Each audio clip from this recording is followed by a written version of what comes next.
Hello, welcome to Flower Juice. Now, we have the results today for our Christmas table design competition. So the competition really came about from people saying that they would love to share with us their work. So we created the competition to give you this opportunity, and we've been so happy with the feedback and comments that we've had. So we've had a good amount of entries, but before we have a look at the entries that came in, I'd just like to take a moment to say thank you to our fabulous judges. Now, the judging needs to be impartial, so it couldn't be me that did the judging. And I'd like to say a huge thank you to Wendy, Andrade, Amanda Coghill, and Jackie Smith. So I tried to pick people that I knew that were really high up in floristry and experienced, but also from different areas so that we could get a bit of a level playing field on the judging as well. So thank you, ladies, you've done a fantastic job. And now let's have a look at the entries that came in.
So, as you can see, fabulous entries, and well done to everyone who took part. Really, that can be a big step, and you shouldn't be scared to have a go and just put things in and see what happens, because you never know. So, what we loved about all the entries was there was such a mix. Really different ideas, creative ideas, some beautiful flowers and combinations. So well done to everyone who took part. Now, with no further ado, in reverse order, I'd like to reveal our winners. So in third place, our winner is, with this entry, it's Catherine Carter from Scotland. Well done, Catherine. In second place, with this entry, our winner is Sherry Ferlin from Florida in the USA. Well done, Sherry. We loved your design.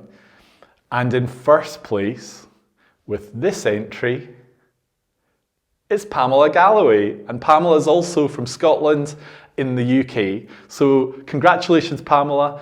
All the judges were unanimous in loving your design, something totally different and just fun as well. So congratulations to all three of our winners. Your certificates and your prize will come in the post soon. So well done, everyone. I hope everyone has enjoyed the process of this competition and taking part and just seeing what people have done. So we wish you all a very happy Christmas and congratulations again to our winners. Yay!